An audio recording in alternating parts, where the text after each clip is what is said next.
Então, gente, bom dia, né? Obrigada por estarem aqui. Eu sou a Rosana, estou aqui com o Pedro, Amanda. Obrigada por terem sido participar do painel. Eu acho super importante e relevante esse tema todo de SEO holístico.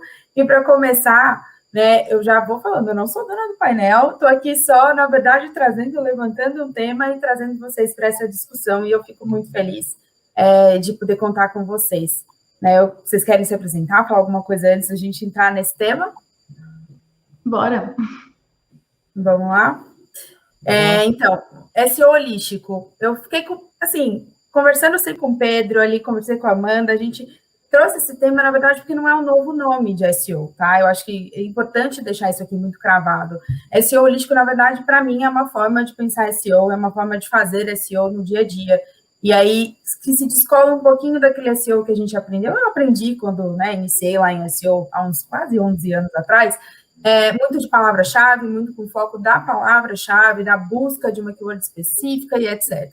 E depois teve um clique ali na minha mente, muito depois que, eu vou falar aqui, Pedro, a verdade, né, depois que eu aprendi ali com o Pedro, né, trabalhando com todo o time da Apps 3 na época, né, que o Pedro também estava aqui no Brasil, ele nos deixou, infelizmente, né, foi para terras londrinas, a terra da rainha, e aí eu aprendi muito dessa pegada de SEO como um todo, né? De olhar para produto, do envolvimento de SEO com outras áreas e fazer um SEO muito mais completo, na minha opinião.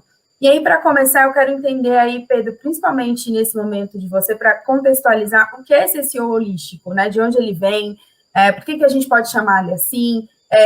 Eu lembro que você brincou ali nos bastidores, a gente fala, é quase o nome de uma religião, né? Mas não é. Né, e como é que a gente pode começar a dar esse pontapé dessa virada de chave, desse mesmo clique que eu tive, né, e de que transforma para mim o SEO numa maratona e não numa corrida de 100 metros, né, que é o que faz o SEO, na verdade, ter frutos por muito tempo, né, de ser realmente no longo prazo, né, da conquista, da consistência. Então, o holismo, ou holístico, algo holístico, por definição, é algo que é um sistema que não pode ser explicado pelas suas partes individuais, mas apenas pelo todo. Isso é a definição de holístico. E se a gente olhar para o Google, ele é um sistema holístico, porque você não pode explicar como cada fator do Google funciona sem olhar para o todo. Porque cada fator, ele depende e ele é influenciado por fatores vizinhos. Ou seja, os fatores nunca operam hermeticamente ou de uma maneira isolada. Eles sempre são influenciados por fatores vizinhos ou então você nunca vai conseguir isolar um fator único e dizer isso funciona assim sempre, porque não vai ser verdade.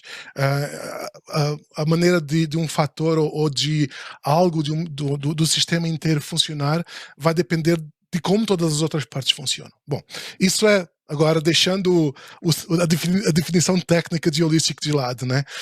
Então, a abordagem de holístico em SEO já vem desde antes do Panda, antes de 2010, antes de 2005, já havia gente falando em como fazer SEO holístico. E ele é nada mais do que considerar não só o ecossistema Google, mas todas as áreas que, de certa forma, conversam com SEO. E se a gente olhar para SEO, a gente tem tanto o lado técnico de SEO, como o lado qualitativo de SEO. E depois existe o lado também de experiência do usuário. A gente começa a entrar dentro de UX, arquitetura de informação, usabilidade, acessibilidade web, e para não falar em coisas relacionadas também com segurança, acesso à informação. Tudo isso são são áreas que, de certa forma, também têm afinidade com SEO. E quando você começa a considerar essas áreas vizinhas dentro do seu trabalho de SEO, o seu horizonte e a sua possibilidade de mostrar valor, ela se multiplica. Ela não fica atrelada só às tarefazinhas que você fazia de keywords e robots e crawlear sites. Então, ela só tem a agregar. Essa é a minha visão de SEO holístico e por que SEO holístico tem valor.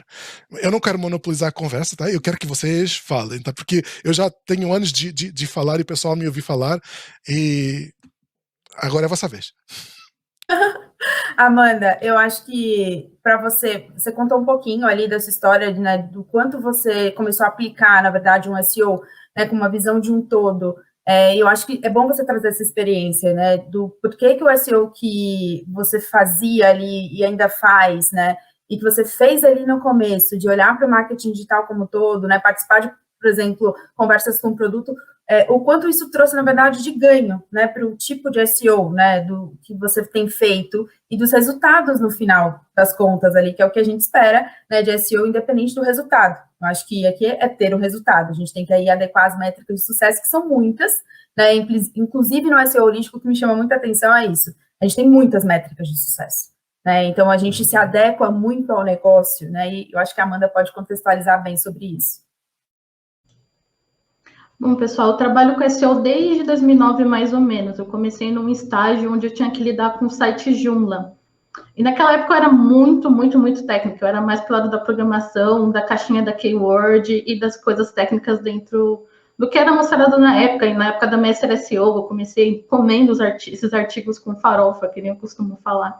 E aprender cada vez mais dentro de SEO, juntando a parte técnica que eu já programava desde os 14 anos de idade, mais ou menos. Mas o meu clique, que nem a Rosana falou da época dela, da Apps 3, foi quando eu entrei no mercado editorial. Que eu entrei ali como uma analista de marketing digital, eu tive que lidar com o universo completo e complexo, porque o mercado editorial tem essa relação de carinho com o público, com as pessoas, com quem gosta da literatura mesmo. Você tem que ter um outro pensamento para atingir esse público. Então, eu estava lá na conversa desde quando o livro ia começar a ser escrito, com o ilustrador, com o escritor, com quem está montando, por exemplo, livro didático, porque eu trabalhava com o mercado editorial para educação. Então, desde aquele momento do livro ser um embriãozinho até o momento de chegar ao público, a chegar nas redes sociais, que ainda era muito começo ali em 2011, as editoras conversarem com o público nas redes sociais. Então, eu ter passado por esse processo, desde a fabricação do livro para chegar no público, me dá uma visão de estratégia muito ampla. E a diretora de marketing na época do Grupo Scala trazia essa visão para a gente, mesmo a gente sendo ainda analista, júnior, a gente estava ali desde o começo, desenvolvendo esse projeto junto com toda a equipe, com a equipe editorial, com a equipe comercial, que no fim, o negócio que é essa receita, apesar da conexão que eles têm com o público, eles querem aumentar a receita dentro desse projeto.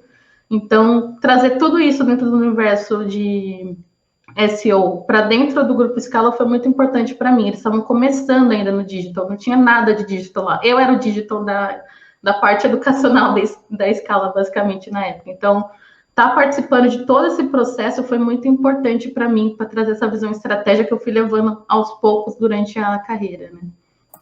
Muito bom. E assim, isso traz um gancho aqui de um receio, eu acho que existe no mercado brasileiro como um todo. Eu acho que o Pedro pode contribuir aqui também, você, Amanda, que a gente tem um receio de atribuir SEO outras caixinhas, né, dessa conversa com o produto, a conversa com o UX, essa aproximação, né, a gente ainda, e eu falo a gente, porque eu me incluo nisso, né, dentro desse cenário que pode ser disruptivo, né, de tentar aqui fazer com que a SEO saia dessa caixinha só da keyword, da busca, né, de olhar para o que o Google está fazendo, qual é o update, e etc. E eu queria muito ouvir de vocês sobre isso, porque, por exemplo, o sentimento que eu tenho é que parece que a gente tem medo dessa aproximação, muitas vezes. E além desse receio, de que a gente se preocupa muito mais com as soluções do que com os problemas, né, do que as perguntas que a gente tem que fazer, que o Pedro fala muito sobre isso, as perguntas que a gente tem que fazer, e muito mais com que com as respostas que a gente tem que dar, ou muito tático. E eu queria entender um pouco de onde será que sai esse receio, que parece que existe, assim, de olhar só para keyword e não se aproximar, ou olhar só para a busca, mas não se aproximar de produto, e etc., sabe? Eu acho que isso, para mim, está muito latente, assim, eu sinto isso até na entrada, quando a gente está trabalhando, tanto seja em consultoria ou em empresas específicas, dessa caixinha que colocam SEO, né? E, assim, falo muito do pensar fora na caixa, que é, tipo, né, de muito tempo que a gente escuta, mas encaixotar o SEO, né, dentro só de busca, keyword, etc., e o quanto isso ainda dificulta, na minha opinião, você disseminar uma cultura de SEO dentro de uma companhia, ou até mesmo quando você está fazendo no lado de agência, quando você leva isso para um cliente, né? Então, eu queria ouvir de vocês sobre esse medo, essa caixinha, enfim, essas questões de empresa, por aí vai. Então, eu acho que, na minha visão, eu sempre me frustrei um pouco com o progresso ou o não progresso de SEO no Brasil, né, enquanto a experiência que eu tive no mercado. Porque eu acho que a partir de 2010 para cá, meio que todo mundo. Havia um monte de gente que fazia SEO na altura, e meio que depois que o Panda apareceu e esses algoritmos de qualidade apareceu, meio que todo mundo desapareceu. Apareceu uns, apareceram os outros, né? E eu acho que muito do pessoal estava habituado a SEO é keyword, ranquear no Google, coisinha URL bonita, sei lá. Era essa listinha de coisas para fazer. Mas SEO ele nunca foi isso. SEO ela é uma área, como a gente falou ainda há pouco, holística, né? E ela precisa, se ela não tiver sinergia com outras áreas, como a gente já falou aqui delas, ela acaba por morrer dentro dela mesma, ou seja, ela mais uma vez, não estou falando que a SEO morreu, tá? Não vão falando por aí que o Pedro falou que morreu, não, nada disso. Mas você se limita, você se restringe a operar SEO dentro de um pensamento que eu tenho que ter respostas, eu tenho que ter resposta para X, Y e Z. E você deixa de ter a propensão para fazer perguntas. E em SEO é sempre mais valioso você fazer perguntas do que você ter respostas. Tenta encontrar respostas para as suas perguntas, porque SEO, ele sozinho, ele não existe. Ele depende de todas as outras áreas. Se não houver um desenvolvedor que implementa as suas coisas, SEO não vai para frente. Se não houver um UX que trabalhe nas suas coisas, SEO não vai para frente. Se não houver alguém que trate do servidor, da plataforma, SEO não vai para frente. Então você precisa começar a entender qual é o benefício que SEO tem nas outras áreas para você começar a conseguir vender o peixe para as outras áreas e para que isso resulte numa implementação que tem tração e que tem resultado. Porque se todo mundo começa a olhar para SEO como você é o cara do Google e eles só vão olhar para ti quando houver alguma coisa de Google para falar, eles não vão olhar para ti quando houver alguma decisão mais estratégica para fazer de produto, de site, do que seja. E SEO, ele precisa pautar, sim, como tudo anda dentro disso. Senão a gente se cinge aquela caixinha isolada de keyword e palavra-chave e acabou, e viver ali dentro do plugin do Yoast e pronto, não tem mais. E é isso que empobrece SEO no final. E eu acho que muita gente se fechou dentro de produzir. Não estou falando que a maioria, eu diria que 80% do que se quer de SEO no Brasil é produção de conteúdo. Existe muito pouco pensamento de que eu preciso de um SEO para planejar o meu site, sei lá, em termos de UX, de arquitetura de informação. Porque a arquitetura de informação, se a gente olhar para ela um pouquinho com atenção, é a disciplina que fala como as coisas se organizam, como eu organizo informação. Tanto no mundo digital como no mundo offline. A arquitetura de informação, assim como UX, é uma coisa que transborda para fora de digital. São disciplinas que existem desde muitos anos atrás. E eu vivo falando delas desde que eu entrei em SEO lá em 2005, 2004. Então, assim, a gente deixou de considerar essas áreas que são complementares a SEO e a gente ficou dentro daquela caixinha das keywords e do crawler e de olhar o HTML e a gente fica esperando o Google mandar uma migalha de uma coisa nova para a gente poder falar de alguma coisa que alguém olhe para a gente com atenção porque uma coisa nova saiu. Quando não, no meu dia a dia eu trabalho com o maior publicador de notícias do Reino Unido. Nossa, a gente tem milhares de coisas para fazer. Porque eu comecei a aculturar todas as outras áreas, com o que é que elas precisam de olhar, ter atenção a SEO e contribuir. E ainda essa semana eu me sentei com o diretor de engenharia que gera todos os servidores que a gente tem, em como a gente precisa usar os recursos de Quality Assessment, que é o pessoal engenheiro que olha a qualidade do código e como o site é renderizado, e como é que a gente vai embutir o processo de olhar Core Web Vitals dentro desse processo, para que eu, como SEO, não fique correndo atrás do rabo do Core Web Vitals. Não, porque isso já vai sair embutido. Então, é você pegar nas outras áreas e dizer, olha, isso é o valor que vocês precisam entregar para SEO. E agora eu vou me calar um pouquinho, porque não vou monopolizar a conversa, tá? Não, mas eu acho que é muito rico, porque a gente escutar de tantos anos de experiência e entender também que é possível, tem sucesso quando você pensa dessa forma, porque, na verdade, como eu falei, não é uma corrida, né? Não é um sprint, você está fazendo uma maratona. Eu sempre gosto dessa analogia, porque para mim fica mais fácil de entender muito do que é o conceito de SEO holístico, porque é esse olhar 360 que eu falo, né? Porque, assim, exatamente o que você disse, começa a não te envolver se você se torna só o cara da busca, a mulher da busca, né? No nosso caso aqui, as mulheres da busca, as mulheres de search, né? O que acontece com a gente no dia a dia? Você não é envolvido em assuntos pontuais, e aí chamam um SEO no último momento. Vamos envolver o SEO agora. Mas a gente já fez tudo e eu não envolvi o SEO. Eu estou criando um novo produto, eu estou criando um novo site. Eu vou fazer aqui. Aí sempre entra a história do subdomínio, né? Na verdade, sempre entra essa historinha. Agora a gente já escolheu. Você vai falar, depende, né, Pedro? Do subdomínio. Não, eu ia falar. Por que existem mitos em SEO? Eu tenho a resposta, mas eu queria. Por que vocês acham que existem mitos em SEO? O mito dos subdomínios versus subfolders, o mito de densidade de palavra-chave, o mito de conteúdo duplicado, o mito de X. Existem N mitos em SEO e eles existem porque a gente não sabe o que é que a gente está resolvendo. A gente sabe executar, a gente sabe a tarefa, mas a gente não sabe por que a gente está fazendo aquela porcaria. Então a gente precisa saber por que a gente está resolvendo, porque o momento que você sabe para o que é que você está resolvendo, você deixa de ter mito. Eu tive em N sites em que eu optei por subdomínio porque eu sabia que aquela era a solução, porque aquela solução iria ser a solução para o que eles queriam resolver, que resultou em um boom de tráfego de 300%, 400%. E o site era construído todo em subfolder, em subdiretórios. E eu quebrei o site em subdomínios. Então eu fui contra as boas práticas dos gurus da SEO. Nossa.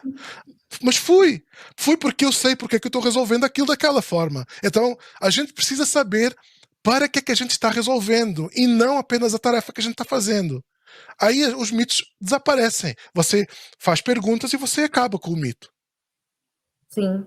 E aí você também sai daquela esfera de não tratar o SEO como algo estratégico, que faz parte do todo da companhia, né, do todo dentro de uma empresa que está te contratando, enfim, se for agência, etc. E aí, Amanda, eu queria te perguntar algo que já deve ter acontecido contigo, porque já aconteceu comigo, de tentar encaixotar o seu SEO, né, a forma de pensar SEO, nisso que o Pedro trouxe, que a gente está falando, você vai fazer title, description, você vai fazer os itens técnicos, tá faltando aquela palavra-chave naquele conteúdo, aí te chamam, assim, aos 45 do segundo tempo, você já passou por isso, como é que foi a sua abordagem, se não, como que você lidou com isso no dia a dia, para que isso não chegasse a acontecer, acho que isso é super importante, assim, como que a gente implementa, e eu acho que a gente passa por uma outra parte aqui, de a gente ter um entendimento do que quais são os benefícios, mas como levar isso no dia a dia? Como mudar essa chavinha? E eu acho que passa disso, né? Se já tentaram te encaixotar, por exemplo, né? Dentro do que SEO tem que fazer, aquela história, o que SEO faz? O que SEO não faz? O que SEO resolve? O que ele não resolve? E se não, como é que você faz para que isso não aconteça, né? Ou nos dias atuais, enfim. Eu queria ouvir um pouco da sua experiência com essa abordagem. Principalmente no meu trabalho em agência, sempre teve aquela questão de entregar tarefa, SLA, tem prazo, vou entregar isso todo mês, e foi combinado isso em contrato, isso é o que é o mais chato. Mas eu sou extremamente cara de pau, então eu sempre tentava burlar essa listinha de tarefas e trazer algum insight novo, estratégico, porque eu sempre tive esse pensamento estratégico desde a época que eu trabalhei no mercado editorial. Então, acho que o principal é você quebrar um pouco o medo de conversar mesmo com as pessoas e trazer, ó, eu tenho essa ideia aqui, por que a gente não testa isso? Eu acho que a gente fica muito preso também ao que o nosso gestor está falando e tem medo de ir lá e contestar. Eu falei, não, eu acho que isso daqui não vai dar certo, a gente tem que ir por esse caminho, não por esse. Acho que falta um pouquinho disso, principalmente para nós mulheres, a gente acaba se acanhando muito na hora de bater o pé num contexto que a gente quer trazer para dentro de um projeto, isso é muito comum. E eu acho que o que me ajudou bastante é que eu sempre fui o que é o conceito de profissional em T. Bom, eu programo desde os 14 anos de idade, mas eu sempre tive um viés mais para arte, então me formei em design gráfico. Então, o meu conceito técnico, o meu conceito de design, de usabilidade, trouxe muito para o meu trabalho de SEO. Então, esses campos de estudos me ajudaram bastante. Mas como eu sou muito curiosa e nerdinha mesmo, eu estudava inclusive a ciência, em como o cérebro funciona, como atingir o sistema límbico da pessoa para atingir as emoções na hora de criar um conteúdo ou criar uma estratégia para o projeto em si. Ou se eu quiser atingir o lado mais racional da pessoa, como que eu chego nisso, né? Então, acho que é muito importante a gente não ficar só na nossa área de estudo específica. Você pode ir até para o lado científico, como eu fiz, estudando um pouquinho como o cérebro funciona para atingir a pessoa para a intenção de busca que ela quer. Então, porque ela precisa. Então, quando a gente para pensar um pouquinho só na área técnica, ou só na área de conteúdo, e desenvolve outras áreas de conhecimento, traz a leitura para o dia a dia, isso também ajuda bastante a gente ter argumentos para chegar no nosso gestor e falar o porquê que essa estratégia vai ser melhor ou não. A gente traz insights diferentes para dentro do projeto, né? Sim, e a gente pensa em outros pontos, né, de cultura. Desculpa, Pedro, complementa aí. Não, eu queria aproveitar, porque você falou ainda há pouco, antes da Amanda começar, o que a SEO resolve e o que não resolve, né? E se você procurar exatamente por essa palavra, o que a SEO resolve e o que não resolve, eu escrevi um post exatamente com esse título faz 3 anos. E tá lá, caso... O que a gente está falando aqui, muita coisa está lá. Então, quem que tiver curiosidade, dá um Google e leia o post depois. É uma das minhas rants, né, do mercado, que eu gosto às vezes de provocar às vezes um pouco o pensamento do pessoal que segue muito as receitinhas e não faz muitas perguntas. E a gente também procura muitos hacks, né, Pedro? É sempre assim, qual é o truque? O que a gente quer fazer? Que é o tático, né? Que é isso, você fala muito, esse artigo eu já reli várias vezes, que é exatamente o que a SEO resolve ou não, até por uma questão que a Amanda trouxe aqui, do plano estratégico, de vender isso dentro de uma empresa, por exemplo. E vender, no que eu digo, não é vender o seu trabalho em si, mas vender a cultura de SEO e uma cultura abrangente. E essa semana eu escutei algo que me deixou muito feliz, que falaram assim, nossa, eu achava que SEO era isso aqui, pequenininho, era um title, description, H1, era fazer o conteúdo. Eu não sabia que SEO entrava em tantas esferas. Eu não sabia que, por exemplo, um deploy que eu faço no meu site, né, e dando um contexto de site em si, o deploy que eu faço pode afetar negativamente a forma como a minha cliente, né, a experiência aqui da minha cliente seja prejudicada, e isso vai afetar, consequentemente, aí a parte, né, orgânica, que todo mundo, a gente começa a explicar por esse ponto. E eu fiquei muito feliz, porque é uma abordagem difícil de se trabalhar no dia a dia de cultura. Dizer assim, ó, SEO se aproxima de tudo, mas não para invadir, mas para complementar, né, para somar. Então, o que a gente pode trazer, por exemplo, de experiência da própria cliente, do usuário mesmo. Eu sei que tem um time dedicado a UX, mas eu me aproximo desse time. Eu me aproximo desse time para contribuir e criar uma estratégia em conjunto. E aí a gente vai fazendo uma estratégia muito sólida. Tem uma frase do próprio Pedro, que eu uso muito no meu dia a dia, Pedro, até hoje eu uso, que é construir uma casa pela base e não pelo teto. E eu uso muito disso quando eu vou falar de arquitetura da informação, por exemplo. Quando eu vou falar do porquê que SEO está se envolvendo nesse momento. E construir essa base sólida passa de você tratar SEO como algo que resolve problemas, né? Ele resolve problemas. E se eu me apaixono por resolver problemas, eu não me importo tanto com a solução, porque eu vou achar diversas soluções. Eu vou achar diversos caminhos. Eu vou conseguir entender que aquele não é somente um ponto. Eu acho que esse é a grande chave para mim de mudança de mentalidade. Não é só um ponto. Sempre a gente vai conectar com um todo. Né? Por exemplo, você vai falar de conteúdo, esse conteúdo está servindo a alguém? Qual o propósito desse conteúdo? Eu estou conseguindo, por exemplo, se eu crio, eu vou dar um exemplo do dia a dia. se eu crio um blog dentro de e-commerce aqui. Eu não vou chegar dentro desse blog, pelo menos assim, da visão que eu tenho desse SEO holístico, e falar sobre venda, sobre o meu produto específico. Eu tenho que entender se eu estou criando um conteúdo que, primeiro, se a minha cliente precisa desse conteúdo, se os meus usuários precisam desse conteúdo. E se eu vou conseguir trazer dentro desse conteúdo algo que vai mudar, gerar valor. E aí eu conecto isso, eu crio um mundo de valor, eu gero valor, eu entrego algo que resolve problemas, resolve dores, que responde a perguntas, e, consequentemente, eu tenho a minha marca como chancela por trás. Mas eu não precisei falar para ela, compre, é como se compre batom, né? Compre batom. Eu não precisei falar isso para ela. Eu não precisei chegar com um botão de compra específico ali. Então, acho que são caminhos, né? E entender que SEO também faz parte de todo o funil. A gente consegue posicionar SEO em todos os momentos da vida da cliente, né? Eu consigo abraçar isso. Eu não estou falando só de Google. Exatamente, de novo, aquela história. Eu não trabalho para o buscador, né? Eu trabalho para o meu produto, para a minha cliente, para quem eu quero atingir. E aí, Pedro, o que eu queria, eu acho que você é super especialista nisso, em quebrar paradigmas, né, e quebrar essa ideia de SEO fechadinho, de como que a gente aplica isso na prática, e a Amanda eu trouxe um pouco disso, mas mais assim, para empresas, né? A gente sabe que a gente tem um público aqui hoje muito de executivos, de gestores de outras áreas, de até CEOs que estão tentando, que têm já esse pensamento e querem exercitar isso no dia a dia, encontram algumas barreiras de cultura, etc. Como é que a gente começa esse processo dentro de uma empresa de pensar SEO no todo, e não só aquele SEO que resolve a dor do buscador? Então, isso normalmente se resolve com planejamento e processo, né? É uma coisa que eu sempre também sofri bastante enquanto operei no Brasil, foi que a falta de processo ou de planejamento mesmo que existe em qualquer negócio. Uma startup que trouxe um site, começou com um produto e não fez qualquer tipo de planejamento de como é que as coisas vão nascer e morrer. Em SEO SEO é tudo, revolve em volta de planejamento.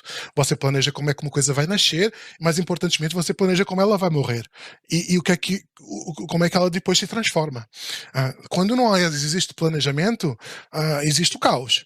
E a gente sabe que o buscador não lida bem com caos. O buscador, o Google, lida com coisas planejadas, com uma arquitetura, com algo que foi pensado de certa forma para ter uma certa linkagem interna, uma certa categorização, uma certa paginação, uma certa...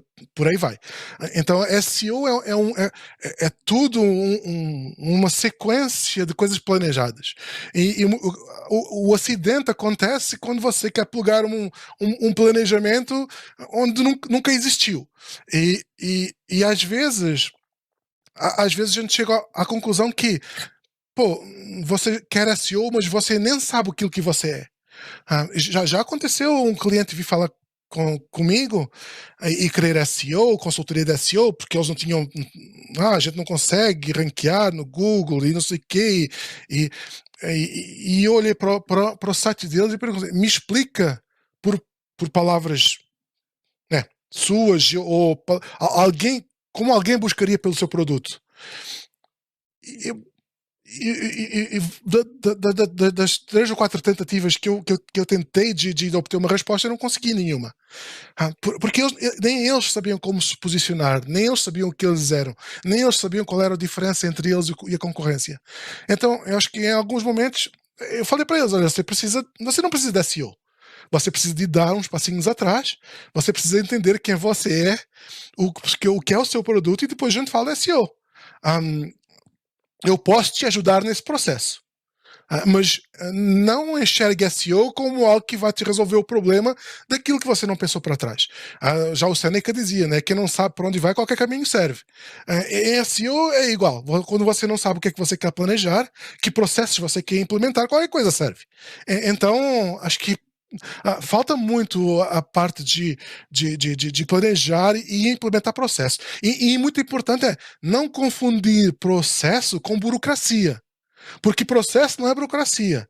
Burocracia é travar as coisas, impedir as coisas de andar. Processo é fazer com que exista uma trilha que as coisas precisam seguir e que existe uma cadência lógica de execução para que não exista um acidente, né, lá na frente. Então a gente precisa de obedecer a uma sequência de execução para que as coisas terminem bem.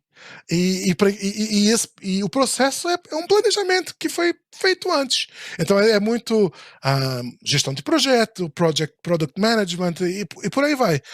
E muitas das empresas no Brasil não têm isso.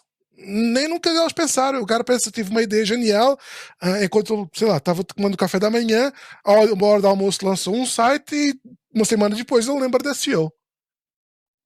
Aí não tem o que fazer, né? Muitas vezes o cara chega e eu falo para ele, olha, desculpa, o seu site é você precisa formatar e instalar de novo. É o que eu falo. Às vezes é triste falar isso, né? Mas muitas vezes é isso, porque não tem segredo. SEO não vai resolver o problema de valor que você não pensou lá atrás. Então, eu sempre falo, SEO não cria valor onde valor não existe. Teve uma palestra minha lá em 2018 no RD Summit, que eu falo, né? SEO não vai transformar uma bosta em morangos. Eu vou apenas polir mais e tornar mais visível aquela bosta. Não vou fazer com que aquela bosta se transforme numa coisa fenomenal. Então, é isso que SEO é. E a gente precisa enxergar ele como tal. E se a gente quer trazer valor, a gente precisa de plugar com as outras áreas. E entender como é que a gente faz com que as outras áreas entreguem valor para SEO. E é basicamente isso, não tem segredo. Não tem algoritmo do Google que você tem que perseguir, não tem quantas palavras-chave você tem que colocar no seu conteúdo, não tem segredo. Tem lógica, tem que você se informe, tem que você queira estudar outras áreas. E isso muitas vezes não acontece. O SEO, o cara quer fazer, quer olhar o Google, quer olhar o crawler, e você fala de arquitetura de informação e olha para ti com um ponto de interrogação e não sai dali. Mas a gente quer trazer para o mercado pessoas que se interessem por isso, por essa área. E a Rosana tem feito um trabalho fenomenal. Sou fã da Rosana agora. Então pronto.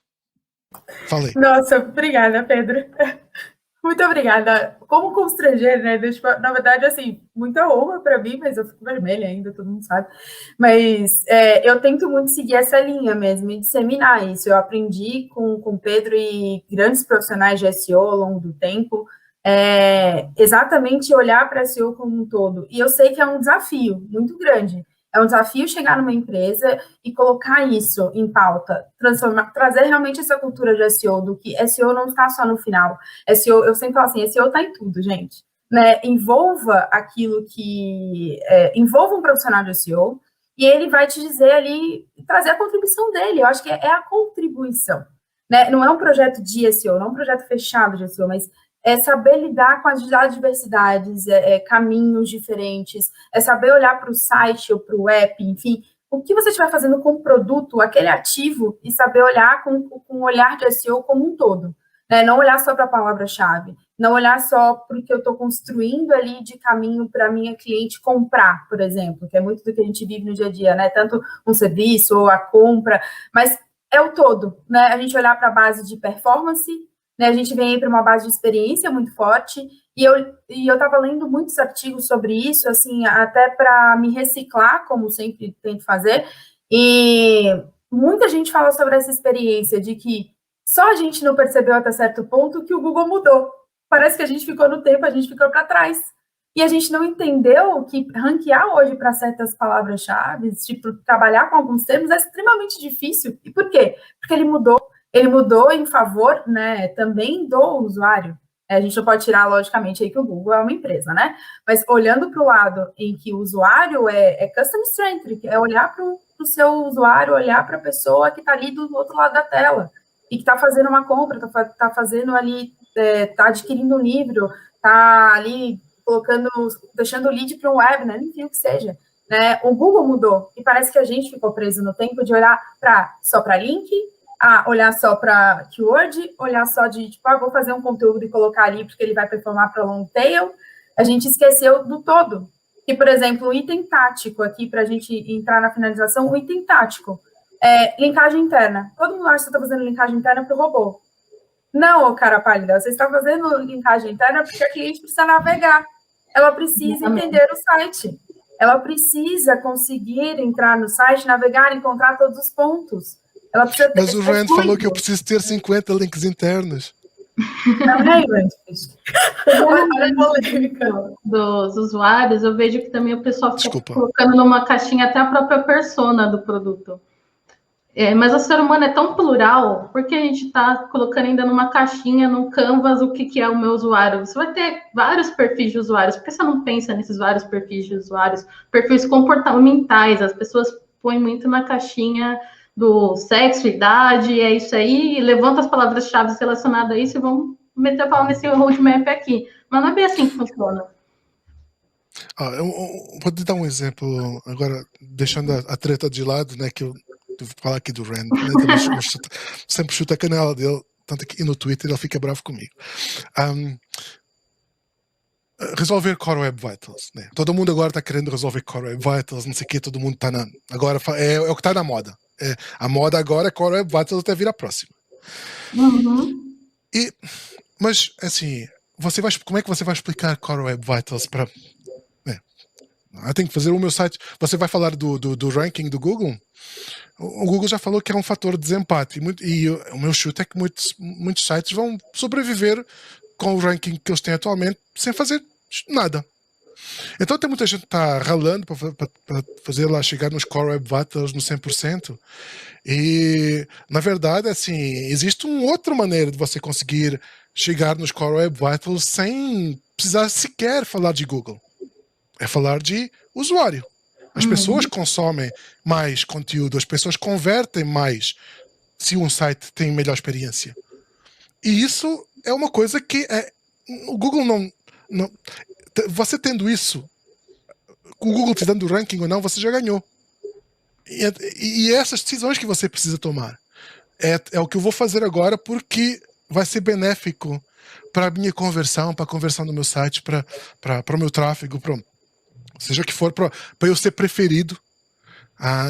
É melhor eu sempre falo que é melhor ser preferido do que ser indexado. Né?